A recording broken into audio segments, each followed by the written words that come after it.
दोस्तों नमस्कार। आज 2 अक्टूबर गांधी जयंती के अवसर पर ये मैं वीडियो आपके सामने लेकर आ रहा हूँ।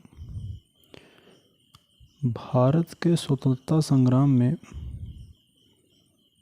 यदि हम गांधी के योगदान की चर्चा करें तो यह एक बहुत बृहद कैनवस की आवश्यकता होगी।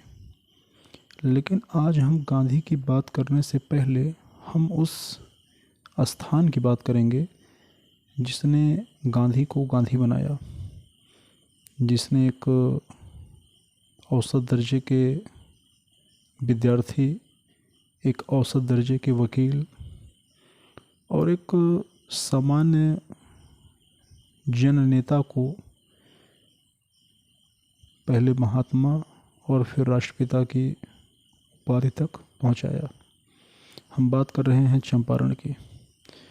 भारत के स्वतंत्रता संग्राम में वैचारिक क्रांति के क्षेत्र में हम यदि किसी राज्य का नाम लें तो सबसे पहले हमारे जहन में आता है पश्चिम बंगाल।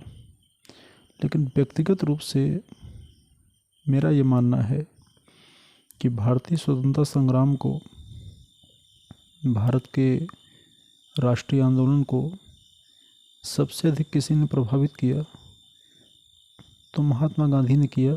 और महात्मा गांधी की बात चंपारण के बिना अधूरी है। चंपारण की अगर हम बात करें तो चंपारण का मामला काफ़ी पुराना मामला है। 19वीं शताब्दी में गोरे बागान मालिकों ने किसानों से एक अनुबंध करा लिया जिसे हम कह रहे हैं तीनकठिया प्रथा। तीनकठिया प्रथा किसी भी किसान को अपने संपूर्ण हिस्से की भूमि के 3/20 भाग पर नील की खेती करना अनिवार्य था। तो सब मजबूरीवश कर रहे थे। लेकिन 19वीं शताब्दी में या 19वीं शताब्दी के अंत में जर्मनी में रासायनिक कृत्रिम रंगों का विकास हो गया। तो जब रासायनिक कृत्रिम रंगों का विकास हुआ तो नील अप्रासंगिक हो गया। अब जब नील अप्रासंगिक हो गया तो भारत के नीलों की जो मांग है वह लगभग समाप्त हो गई। नीलों की जब मांग समाप्त हो गई तो किसानों के लिए तो अच्छी बात थी, लेकिन एक समस्या थी। 3/20 भाग पर नील की खेती करने के लिए किसान विवश थे क्योंकि अनुबंध था, कॉन्ट्रैक्ट था। अब किसानों ने प्रयास किया कि अनुबंध टूट जाए। अनुबंध टूटना आवश्यक भी है क्योंकि हम अपनी संपत्ति को किसी मामले में अनुबंधित रखें और अनावश्यक रखें, यह भी उचित नहीं है। तो पहली व्यवस्था थी कि 3/20 भाग में नील की खेती करना। रासायनिक रंगों के विकास से नील की मांग घट गई।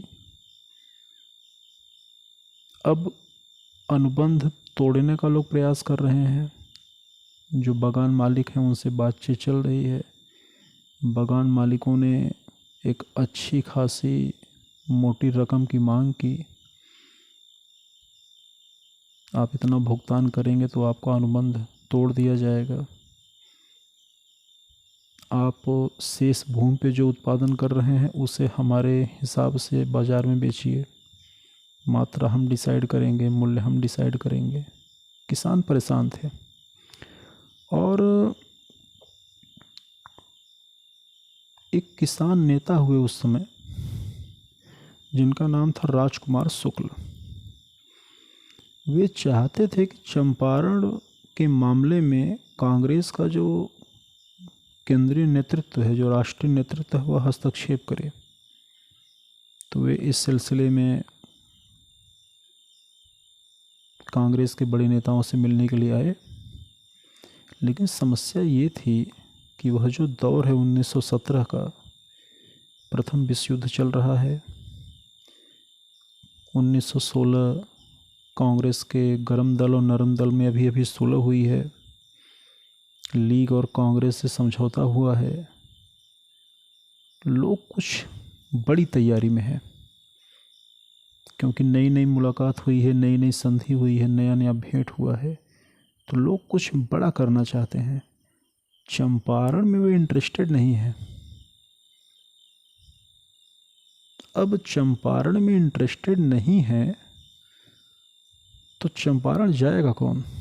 किसी न किसी को तो भेजना पड़ेगा, क्योंकि मामला वहाँ भी अंग्रेज़ों का है। हम एक मोर्चे पे अंग्रेज़ों की खिलाफत करके कहीं समर्थन तो कर नहीं सकते, और किसी गलत मामले में न बोलना उसका समर्थन ही होता है।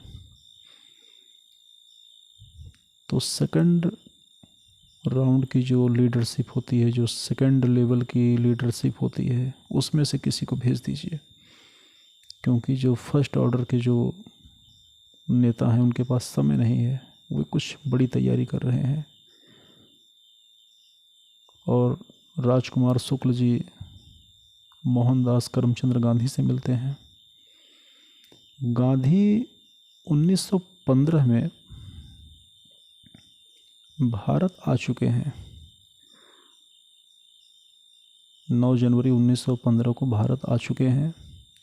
ध्यान दीजिएगा, गांधी जिस समय भारत में आते हैं, भारतीय राजनीति में एक शून्यता है। शून्यता कैसे है? 1907 में कांग्रेस में जो विभाजन हो चुका है, गरम दल और नरम दल अलग हो चुके हैं। हम देखते हैं कि कांग्रेस के जो गरमपंथी नेता थे उनका बड़ी निर्ममतापूर्वक दमन कर दिया गया, वे जेल भेजे गए। कांग्रेस के नरमपंथी नेताओं को भी 1909 के सांप्रदायिक पंचायत से, कम्युनल अवार्ड से निराशा हाथ लगी है। उनको भी यह समझ में आने लगा कि बिना गरमपंथियों के साथ आने से कुछ काम होने वाला नहीं है। गरमपंथियों को भी पता है कि बिना नरमपंथियों के साथ आने से हमारा काम होने वाला नहीं है, वो हमारी ढाल थे। इसी बीच 1914 में प्रथम विश्व युद्ध शुरू हो जाता है, जिसका परिणाम हमारे देश की जनता पे पड़ता है। कांग्रेस का जो बड़ा नेतृत्व है, जिसमें मेहता साहब थे, उनकी भी जो मृत्यु हो चुकी है। तमाम घटनाएं थी। इसी घटनाओं के बीच में 1915 में गांधी का आगमन होता है। गांधी अपना राजनीतिक गुरु गोखले साहब को मानते हैं। गोखले जी के कहने पर उन्होंने भारत की यात्रा शुरू की। किसी भी देश की परिस्थिति को, स्थिति को यदि आपको समझना हो तो आपको उस देश में विचरण करना पड़ेगा, देश में लोगों से मिलना पड़ेगा, वहाँ की संस्कृति, वहाँ की आवश्यकताएं, वहाँ की भाषा, वहाँ के रंग ढंग, वहाँ का रहन सहन सब जानना पड़ेगा। और जानने का सबसे जो आसान मार्ग होता है वह है कि आप लोगों से मिलिए, और लोगों से तो पैदल ही मिला जा सकता है। आप हवाई जहाज़ से यदि हवाई सर्वेक्षण करेंगे तो आप लोगों से नहीं मिल पाएंगे, आप हवा में उड़ते रहेंगे। अब गांधी के पास इतना समय नहीं है कि वह पैदल चलें, तो उन्होंने रेलगाड़ी का प्रयोग किया। कुछ स्थानों पर पैदल भी गए। कुल मिला जुला के उन्होंने पूरी भारत का भ्रमण किया। और गोखले जी ने उनको बताया कि भारत की यात्रा तो आप करिए, भारत भ्रमण करिए, लेकिन कान खोल के करिएगा और आँख खोल के करिएगा। प्रयास करिएगा कि मुंह बंद रहे। तो 1 साल तक गांधी जी ने भारत का भ्रमण किया, लोगों को समझा। अब वो समझ चुके हैं, इंतज़ार में बैठे हैं कि आखिर हमने भारत को इतना समझा, मुंह बंद करके बैठे हुए हैं, कहीं कुछ बोलने का मौका नहीं मिल रहा है, तो कहाँ बोलें। और इसी क्रम में उनकी मुलाकात होती है राजकुमार शुक्ल से। राजकुमार शुक्ल जी ने गांधी जी को चंपारण चलने के लिए बुलाया। ध्यान दीजिएगा, यहाँ पे चंपारण और गांधी का जो रिश्ता है वो बिल्कुल एक दूजे के लिए है। कहने का आशय यह है कि चंपारण में किसी बड़े नेतृत्व की आवश्यकता थी, कोई बड़ा नेता चले, तब हमारी बात शायद अंग्रेज़ सुने, गोरे बगान मालिक सुने। और गांधी को भी आवश्यकता थी किसी ऐसे ग्राउंड की जहाँ पे वह अपने जो है कौशल का प्रदर्शन कर सकें, अपनी क्षमता दिखा सकें। तो जितनी आवश्यकता चंपारण को गांधी की थी, गांधी को भी उतनी ही आवश्यकता चंपारण की थी। गांधी वहाँ पे गए, चलने के लिए तैयार हो गए। अब गांधी जी के साथ कुछ लोग और गए, जिसमें राजेंद्र प्रसाद, मजहर उल हक, महादेव देसाई, नरहरि पारिक, JB कृपलानी, ब्रिज किशोर और भी नेता साथ में गए। तो वहाँ के जो अधिकारी थे उन्होंने गांधी जी को तुरंत चंपारण छोड़ देने का आदेश दिया। बोले नहीं, आपकी एंट्री चंपारण में नहीं है। अच्छा, गांधी जी प्रारंभ में गर्म पंथ के नेता माने जाते थे। भारत में जो शुरुआती दौर था जिसमें दादा भाई नौरोजी की तुलना में बाल गंगाधर तिलक जो है गर्मपंथी नेता माने जाते थे, तो बाल गंगाधर तिलक की तुलना में गांधी जी गर्मपंथी नेता माने जाते थे। और गांधी जी तब तक गर्मपंथी नेता माने गए जब तक भगत सिंह मुख्य पृष्ठ पे नहीं आ गए। तो गर्म होना, नरम होना, यह तुलनात्मक बातें हैं। कौन कब गर्म होगा, कौन कब नरम होगा, ये परिस्थितियाँ और उसका व्यक्तित्व ये सब निर्धारित करते हैं। तो गांधी जी उस समय तो बड़े गर्मपंथी नेता थे, बड़े एनर्जेटिक थे। इतनी तैयारी के साथ चंपारण आए हुए हैं और ये अधिकारी हमसे कह रहा है कि नहीं नहीं, आपकी एंट्री नहीं है, चले जाओ यहाँ से। तो क्या हम ये सुनने के लिए आए हैं कि बस यहाँ से चले जाओ, चंपारण छोड़ दो? नहीं, हम नहीं जाने वाले, हम नहीं जाने वाले। बाद में अधिकारियों ने समझा कि ये सुनने वाले हैं नहीं, कोऑपरेट करने में ही भलाई है। एक आयोग का गठन किया गया चंपारण के किसानों की समस्याओं के समाधान के लिए। गांधी जी को उसका सदस्य बनाया गया। गांधी जी ने बृहद स्तर पर लोगों से वार्ता की, बातचीत किया, लोगों की समस्याओं को सुना, संभावित समाधानों पर भी उन्होंने चर्चा की। और आयोग ने अपनी एक रिपोर्ट दी जिसमें गांधी जी आयोग को यह समझाने में सफल हो गए कि नहीं, तिनकठिया जो प्रथा है यह समाप्त होनी चाहिए।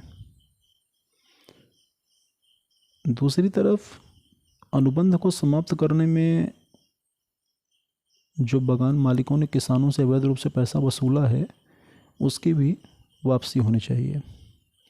ये अलग बात है कि 25% हिस्सा ही वे लौटाने पर राजी हुए। कुल मिला जुला के ये कहा जा सकता है कि चंपारण जो था वह भारतीय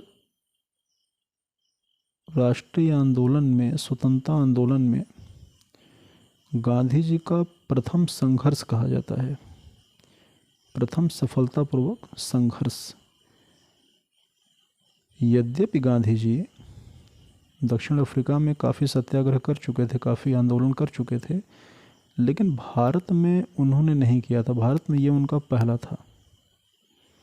कुल मिला जुला के हम ये कह सकते हैं कि चंपारण एक सफल सत्याग्रह था, सफल आंदोलन था, जिसने पूरे भारत के जनमानस को यह सोचने और मानने पर विवश कर दिया कि हाँ, अब ये ऐसे नेता हैं जिनके नेतृत्व के नीचे आंदोलन को चलाया जा सकता है। वे सर्वमान्य नेता माने गए और यही वो समय है जब हम भारत के राष्ट्रीय आंदोलन को, भारत के स्वतंत्रता आंदोलन को गांधी युग के नाम से जानते हैं। यहीं से गांधी युग की शुरुआत होती है। और एक बड़े अच्छे ऑथर ने कहा है, मैं उनका नाम नहीं ले सकता क्योंकि मुझे नाम लेने की परमिशन नहीं है। उन्होंने एक बड़ी अच्छी बात कही, मुझे बड़ा बढ़िया लगा। उन्होंने कहा कि चंपारण वो स्थान है जहां आपने मोहनदास करमचंद गांधी को भेजा था और हमने आपको महात्मा बना के वापस किया। जब ये वहाँ से वापस आए तो महात्मा गांधी कहलाए। आज भी आधुनिक भारत के इतिहास में जब मैं चंपारण को पढ़ता हूँ, जब मैं गांधी को पढ़ता हूँ, तो लगता है कि इतना विशाल व्यक्तित्व और उस विशाल व्यक्तित्व के इतने समरस नेतृत्व के नीचे हमने अपनी आज़ादी की लड़ाई लड़ी है। तो आज के दिन मैं महात्मा गांधी को सत सत नमन करता हूँ। उनको मेरी विनम्र श्रद्धांजलि है और आप लोगों से भी अपेक्षा करूँगा कि आप लोग इस वीडियो को देखें। अपने सुझाव कमेंट बॉक्स में डाल सकते हैं। चैनल को देखते रहिए, लाइक करिए, शेयर करिए, सब्सक्राइब करिए। नमस्कार।